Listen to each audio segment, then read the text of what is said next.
Sheriff Tom Harlan had heard his fair share of ghost stories, but he never believed in any of them.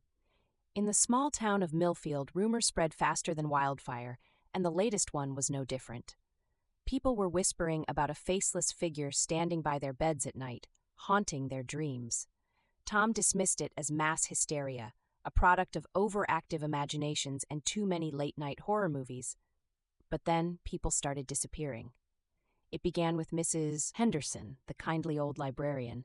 She was last seen locking up the library, but she never made it home. Her house was undisturbed, her bed neatly made, and her car still parked in the driveway. Next was young Billy Thompson, a high school junior who vanished on his way back from football practice. His bike was found abandoned by the side of the road, but there was no sign of a struggle. The town was gripped by fear, and the whispers grew louder. Everyone claimed to have seen the faceless figure in their dreams, standing silently by their beds, watching them with an unnerving intensity. The dreams were so vivid that people woke up drenched in sweat, their hearts pounding in their chests. Tom tried to maintain order, but the panic was palpable. He couldn't ignore the mounting evidence, even if it defied all logic. He decided to investigate the phenomenon himself. Starting with the people who had reported the nightmares, he visited the Johnsons first. They were a young couple, both visibly shaken. "It was like he was right there," Mrs. Johnson said, her voice trembling. "I could feel his presence, but when I tried to look at his face, there was nothing, just a blank space." Mr. Johnson nodded in agreement. "It felt so real, Sheriff. I woke up and couldn't move, like I was paralyzed, and then he just vanished." Tom took notes, his skepticism waning with each account. He moved on to the next house and the next, hearing the same story over and over. A faceless figure, a sense of paralysis, and then nothing. As the days passed, more people disappeared. Tom's own deputy, Sarah, was among them. She had confided in him about the nightmares, but he had brushed it off. Now he regretted not taking her seriously. Desperation drove Tom to seek help from an unlikely source, Dr. Evelyn Moore, a local psychologist with a reputation for unconventional methods. She had been studying the collective nightmares and believed there was a pattern. "It's not just a coincidence, Sheriff," she said, her eyes intense. "There's something connecting these dreams. I think it's a manifestation of a deeper fear, something that has taken on a life of its own." Tom was skeptical, but he had no other leads. "What do you suggest we do?" "We need to confront it," Dr. Moore replied.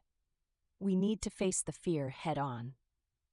That night, Tom and Dr. Moore gathered a group of volunteers who had experienced the nightmares. They met in the town hall, a place that had once been a symbol of safety but now felt like a fortress against an unseen enemy.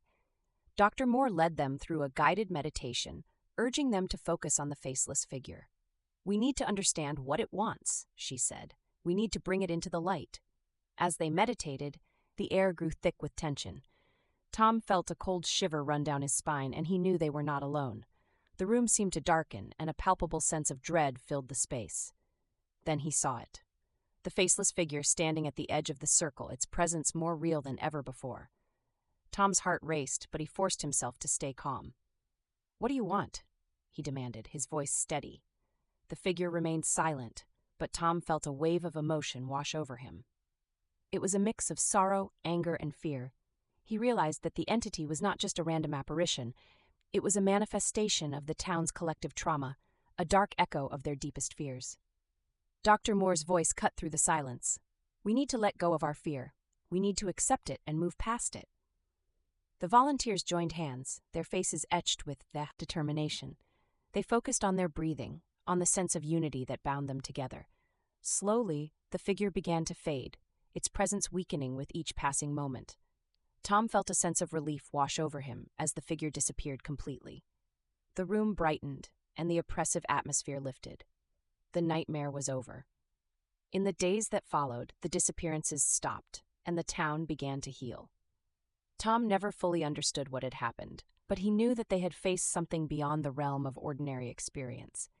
The faceless figure was gone, but the memory of its haunting presence lingered.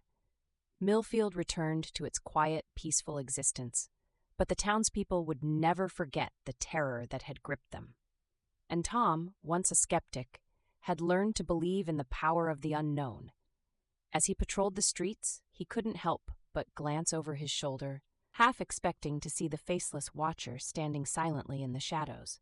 But the town was safe, for now, and Tom was determined to keep it that way, no matter what.